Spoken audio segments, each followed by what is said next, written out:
नमस्कार मेरे स्वास्थ्य के सहयात्रियों।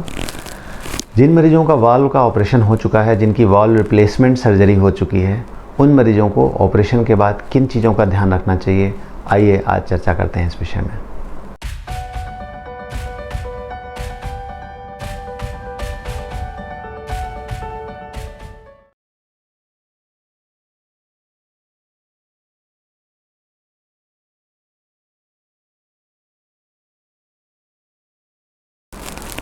जैसा कि मैंने पिछले वीडियोस में बताया है कि दो तरह के वाल्व होते हैं, एक बायोप्रोस्थेटिक वाल्व और एक जिसको हम मैकेनिकल वाल्व कहते हैं।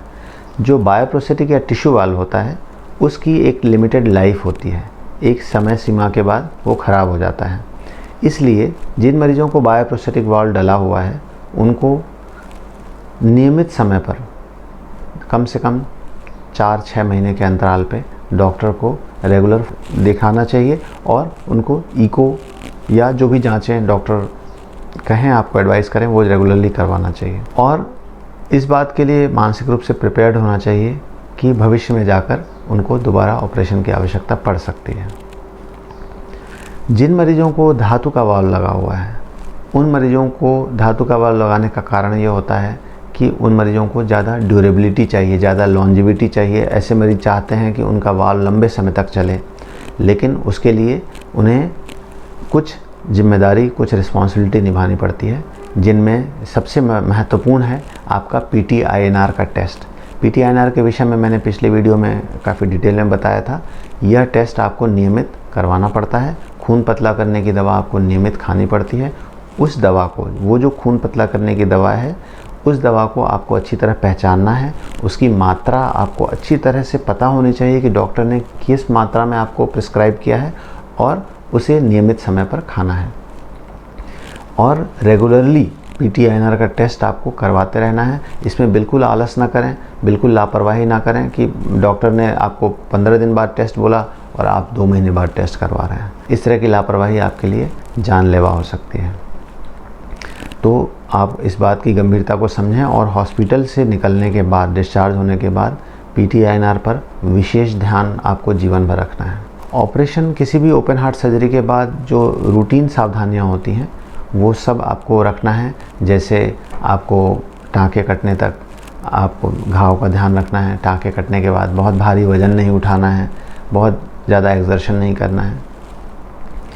जिन मरीजों को पहले वाल्व ऑपरेशन से पहले धड़कन की समस्या थी, पैल्पिटेशन जिसे हम कहते हैं, उन मरीजों को ऑपरेशन के बाद भी कई दिनों तक यह प्रॉब्लम रहती है। आपको बार बार पैल्पिटेशन होने का एक ही मतलब है कि आपकी ऑपरेशन से पहले हार्ट की कंडीशन इस तरह की थी जिसमें हार्ट ज़्यादा सेंसिटिव था, धड़कन ज़्यादा बढ़ती थी। कुछ दवाइयाँ आपको दी जाएंगी जिससे कि आपका धड़कन सामान्य रह सके, लेकिन फिर भी वाल्व के मरीजों में ये बहुत सामान्य है कि ऑपरेशन के बाद भी कभी कभी अचानक दिल की धड़कन बढ़ जाए। और इसलिए आपको पैनिक नहीं होना है, आपको घबराना नहीं है। यह एक सामान्य प्रॉब्लम है जो वाल्व के मरीज ऑपरेशन के बाद भी फेस करते हैं और कई बार कई सालों तक ये प्रॉब्लम चलती है। ठीक उसी तरह आपकी सांस का भराना, कई बार मरीजों को वाल्व के ऑपरेशन के बाद भी 4-6 महीने, साल भर, 2 साल बाद भी थोड़ी बहुत सांस भरने की प्रॉब्लम एक्सर्शन करने पे, ज़्यादा चलने फिरने पे होती है। उसमें घबराने की आवश्यकता नहीं है। अगर आपको ऐसा लग रहा है कि सांस भराना बढ़ रहा है या हाथ पाँव में सूजन आ रही है, इस तरह की प्रॉब्लम आ रही है, आप तुरंत डॉक्टर को कंसल्ट करें। थोड़ा बहुत एक्सर्शन पे सांस भराने की समस्या कुछ वाल्व के मरीजों को रहती है। कई वाल्व के मरीज पूरी तरह से ठीक हो जाते हैं, तो वो आपको डॉक्टर आपको एक्सप्लेन करेंगे कि भाई आपका हार्ट कमज़ोर है तो थोड़ी बहुत समस्या आपको रह सकती है। तीसरी प्रॉब्लम, कई बार वाल्व के मरीजों को ऑपरेशन के बाद भूख लौट आती है, सब कुछ सामान्य हो जाता है और फिर अचानक भूख कम हो जाती है या उन्हें लगता है कि पेट में तनाव बना हुआ है। इस तरह की स्थिति अगर बनती है या आपको ऐसा लगता है कि अभी तक सब ठीक चल रहा था, अचानक मुझे सांस भरा रही है या खांसी ज़्यादा आ रही है या लेटने पे घबराहट ज़्यादा हो रही है, इस तरह की समस्या अगर अचानक आपको डेवलप हो रही है, आपका वाल्व ऑपरेशन हो चुका है, तो आपको तुरंत डॉक्टर को कंसल्ट करना चाहिए। वाल्व ऑपरेशन के बाद कई कारण होते हैं जिसकी वजह से आपके शरीर में पानी की मात्रा बढ़ सकती है या आपके हार्ट पे लोड बढ़ सकता है और ऐसी स्थिति में आपको इस तरह के लक्षण आते हैं। ऐसी किसी भी लक्षण आने पे आप तुरंत डॉक्टर को संपर्क करें। ज़्यादा देर करने पे चीज़ें ज़्यादा कॉम्प्लिकेट हो सकती हैं, ज़्यादा उलझ सकती हैं और फिर आपको एडमिट होना पड़ सकता है। ऐसी स्थितियों से बचने के लिए किसी भी तरह की छोटी मोटी आपको दिक्कत महसूस होती है, आप डॉक्टर से कंसल्ट करें। वाल्व के मरीजों को इस बात के लिए हमेशा तैयार होना चाहिए कि स्पेशली जो मैकेनिकल वाल्व के मरीज़ हैं, जो खून पतला करने की दवा खा रहे हैं, उन मरीज़ों को कई बार खांसी में, बलगम में थोड़ा सा ब्लड आ गया, या ब्रश करते समय थोड़ा ब्लड आ गया, या मोशन के रास्ते थोड़ा बहुत ब्लड आ गया। अगर बहुत हल्का फुल्का स्टेन आता है ब्लड का तो बहुत घबराने की बात नहीं है, पर अगर खून ज़्यादा मात्रा में आ रहा है तो आपको निश्चित रूप से किसी डॉक्टर को कंसल्ट करना चाहिए, अपना PTINR टेस्ट करवाना चाहिए और अकॉर्डिंगली उसका ट्रीटमेंट लेना चाहिए। इसे नेग्लेक्ट नहीं करना चाहिए।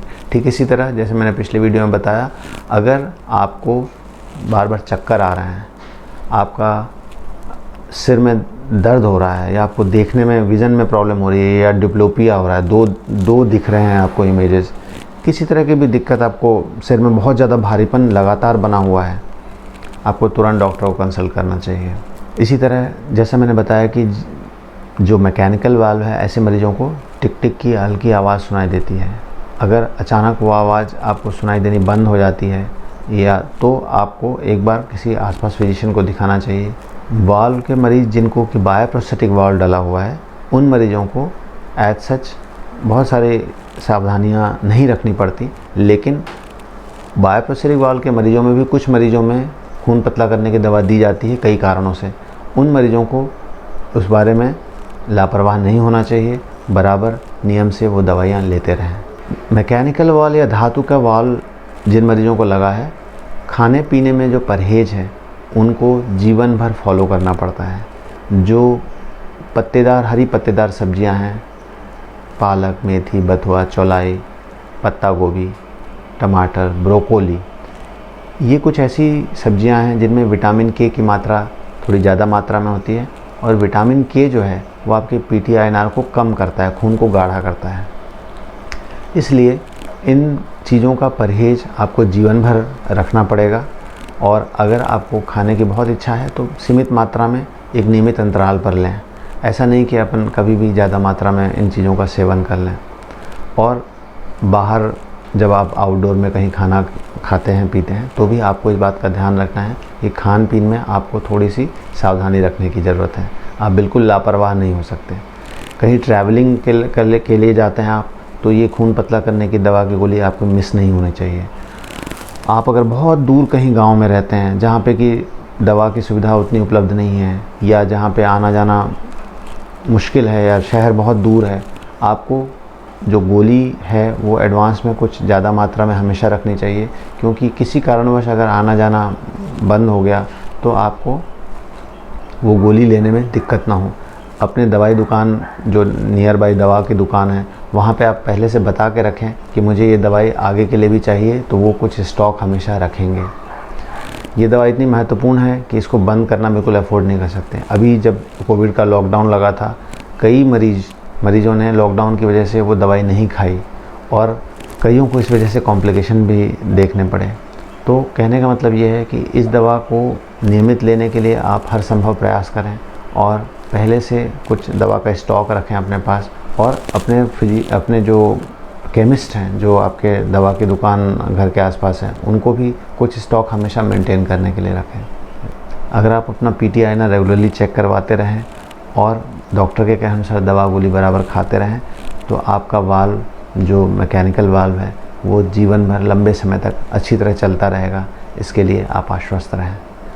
उम्मीद करता हूँ यह वीडियो उन मरीजों के लिए जिनको कि जीवन भर खून पतला करने की दवा खानी है, जिनका वाल्व रिप्लेसमेंट हुआ है, उनके लिए फ़ायदेमंद होगा।